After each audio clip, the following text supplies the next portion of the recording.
Am I the butthole for walking out after being told one kid was autistic and another kid had a deathly food allergy? I, female 16, babysit on weekends for some extra money. I used to babysit for this one lady, Diana, and her 2 kids, 1-year-old female and 4-year-old male, every day over the summer while Diana worked.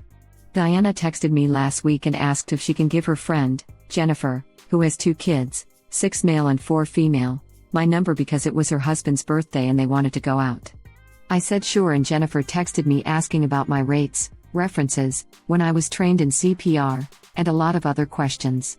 Not gonna lie, it felt kind of weird to me, but some people are overprotective, so I went with it. Yesterday I got to their house and they left money for us to order food, and right before they walked out the door, Jennifer handed me an EpiPen and said 6 male is deathly allergic to peanuts and 4 female is autistic and has sensory issues, so get her some chicken nuggets. It took a second for me to process that, but I gave back the EpiPen and said, "I'm sorry, but I'm not equipped to take care of your kids." And I left. Well, Jennifer is mad that I ruined their night and has been talking crap about me to Diana, but once Diana heard the real story she apologized and said she'd talk to Jennifer. Am I the butthole for walking out of a babysitting job when I learned one kid has a deathly allergy and the other kid was autistic? Edit. I wanted to add that I spent 6 months volunteering in a special needs classroom and I have some health issues, so I know how to give shots, although I've never used an EpiPen, so if they would have told me before, I probably would have taken the job and just watched a few videos on how to use an EpiPen. I was mostly just in shock and worried that other things would come up too that they didn't tell me about. Not the butthole. Jennifer should have supplied this info well before the point she did. You were well within your rights to refuse the job if you did not feel able to cope with the needs of the children. Their safety is paramount, and that's what you were doing. She made this bed for herself, obviously trying to slip it in at the last minute to try to avoid a possible no from you earlier. I always hated when parents did not tell me important information about the kids I watched beforehand. I used to watch this one kid that had a bunch of health issues. Besides that, the kid's behavior drove me nuts. Months later, the mother told me the kid has a mental disability. If I had known that, I would have handled the kid differently than normal. Since it was just an occasional job, I sucked it up. I refused to babysit for her after the mother insulted me. She wanted me to skip classes, college, so I could babysit while she worked, since her job was more important than my education. I'm still mad about the kid with severe ADHD who was sent away without her meds because it was a medication vacation. Yeah, she didn't sleep. And because she didn't sleep, neither did I. She was also sent for a week camp with 2 t-shirts, 3 sets of pajamas and no coat. We had to buy her clothes. That must have been hell for her too. You don't take medication vacations. I hope you called Child Protective Services for neglect, since she also had no clothes. WTF. Edit. You can stop responding now. I have a husband with ADHD. My points still stand about the clothes issue. I also don't think even doctor-order medication breaks should be conducted outside of the child's normal environment. I have gone through medication withdrawal, and it also sounds like this poor thing was not functional or happy unmedicated. I am well aware you don't always need medication, don't assume. And again, she had no clothes? So I'm suspect about the involvement of the parent to begin with. I'd say between not having clothes and sending her away when she was most likely very vulnerable warrants intervention for that child. Edit. Silver? Thank you, that was kind. Not sure why, but, I appreciate it. I passed it up to my head of cabin because I didn't really understand how it works in Canada. I'm from the UK, I don't know what happened, but I know she was already in care before she came to camp. She was so sweet. We did also have a demon child that week that wasn't helping her. That demon kid scared me. I'm a camp director in Canada, Ontario, and yes, parents are allowed to put their kids on medication holidays if they want. We generally advise against it because it can be tough on the child, and more difficult for staff to support them, especially if they haven't cycled on/off their meds before. That said, there are so many factors into calling CAS. I am very fortunate to have a great relationship with our local CAS, and am able to call them with questions that aren't necessarily reports, yet. I'm sorry you had that experience at a Canadian camp. If you had gone through NICWest/Camp Canada, I hope you had the support from your person, because it can be really tough to not be sure what you should do. Is it a coincidence that the medication vacation happens when somebody else is taking care of the kids? I think you already know that answer. Honesty, it can depend. Sometimes kids take the full summer off meds, other times it is more targeted. We also struggle with the fact that meds are designed to get kids through school, and with ADHD it suppresses appetite, so I have kids who barely want to eat all day with all the additional activity of camp end up just wanting and needing to eat all night long to make up the calorie deficit and be functioning humans. Also, around 5 p.m., they stop having the meds to support their regulation and they don't know how to cope/regulate off meds and in a group setting where they can't just go and play with their devices. It's all tough and we make sure the kids get the support they need, but it is crucial that we are able to communicate openly with parents about their kids so we have all the info so we can do what needs doing. I had a child, age 7, who would screech at the top of his lungs at wake up, and it turns out that at home, he gets woken up and eats right away, and at camp, we had about 1 hour between wake up and breakfast to facilitate a number of things. So we started waking up with a banana in hand and took him to the dining hall right away to eat, and it all went better. We got this strategy from his 9-year-old sister, because we called mom. She told us to tell him that if he didn't behave he wouldn't have his birthday party the next week, and didn't give us any sense of what we could do to help him. It's rough out there and no one, parents, kids and educators, are okay because everyone has their own objective, and there isn't any money for supporting anyone. I just figured out that my evening anxiety isn't because my morning dose of meds hasn't worn off, but because it has worn off. I've started taking a dose in the afternoon, and it makes a huge difference. Oh yeah, I figured out a bit ago that the reason I had nothing in me past 5 p.m. was because my last dose was wearing off. Being exhausted, anxious, and unable to sleep is not a good time. So I ended up splitting my meds into 3 doses instead of the 2 recommended. Much improved. Many happy. Yay on sorting your meds. It makes such a difference, and I know that when I got mine lined up things just got so much better. Totally agree. My child is autistic and I make that crystal clear to anyone who watches him. I have to set up my son's careers for success because my son deserves to be looked after by people who are prepared. At a minimum, a sitter should be informed about disabilities, allergies, personality quirks, and the level of care required, changing diapers, feeding schedules, etc. Here we see the classic bait and switch by Jennifer. You don't just tell a caretaker, as you're running out the door, that your kids have additional needs/medical conditions. Not the butthole good on your original poster for stating limitations and not going along with this. You just know she pulled that BS because she doesn't want to pay the rates for a sitter that specializes in caring for kids with disabilities, not the butthole. Oh, 100%, yes.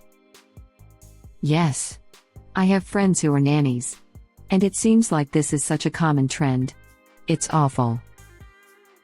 Awful is right, especially considering they're completely disregarding their child's safety for the sake of a night out. Right. That's what bothers me the most about it. It feels so selfish on multiple levels. Dude, just the other day I went to go watch a baby, basically a favor for a friend, and right as the dad was walking out the door he casually mentions they all have been sick with fevers and sore throats for the past week. Please tell me you left. I did not. I wore a mask all day and washed my hands constantly. I definitely would have if it were a stranger, but like I said, it was a friend. Not the butthole. You don't get to just spring autism and severe food allergies onto someone. I honestly wouldn't be surprised if they've had multiple attempted sitters before that bailed, so they want to try and trap you as they walked out the door. Especially a 16-year-old. That's a lot. Especially one who is meant to order food for the kids. The allergy thing might be a little more reasonable if they had prepared food beforehand and left it with strict instructions that the kids were only to eat the food provided, and also knew that they were staying home all evening, i.e. no parks. I have a kid with severe allergies. Ordering out can be stressful and I've dealt with this for years. I'd never expect a babysitter who had never met my kid before to deal with this. The autism thing is an entirely different thing. My kid also has autism, so speaking from experience there as well. I couldn't imagine not giving a babysitter a heads up. Wow. Not the butthole at all. And mom got food in advance for the child with sensory issues, not the child with anaphylaxis? It sounds like she was just telling original poster what to order her, not that they provided food for her. Oh, I misread as she got chicken nuggets already. This is the first thing I thought. The allergies were only a problem because the parents didn't order food ahead. Side note, where's Dad in all this? It was their anniversary dinner, so he's clearly around, but Mom gets to do all the work setting up / planning dinner / handling passing the kids to the babysitter. Angry face. It was his birthday, not their anniversary, which might explain it. Not to mention Mom didn't do a bang-up job of setting things up, i.e. informing the babysitter of kids' needs, or setting up dinner, get them whatever except what will kill and or upset one of them. I worked in childcare for 6 years, and babysat for 20 years. I can count the number of dads who were involved in childcare on my fingers. I had a babysitting gig one time when I was like 15. The dad paid me to watch his 8/9 of a year / son while he worked. He instructed me to lock him outside all day and not let him come in besides meals and bathroom breaks. I lasted like 1 day doing that before I started spending the day playing games and doing activities with the kid. When Dad found out I wasn't just kicking him out, he got mad at me. Some dads just are not the best at parenting. I feel so bad for that poor kid. Imagine your dad doing that every day. Same. I have an autistic 6-year-old who has only been babysat by his grandmother. Just like autism itself, the needs of each child are a spectrum. Like for example, mine is a runner. I can't imagine pawning him off on some unsuspecting 16-year-old. It's the height of irresponsibility. Not the butthole. That's because you are, clearly, a good mother, and Jennifer is a selfish mother who just wants her anniversary dinner. I'm super impressed at Op's confidence. At 16, my conflict-avoiding ass would have just gotten walked on like the doormat I was. I would not trust a teenager with my children if they had these health issues. Exactly. And what if original poster had a peanut butter meal right before going there?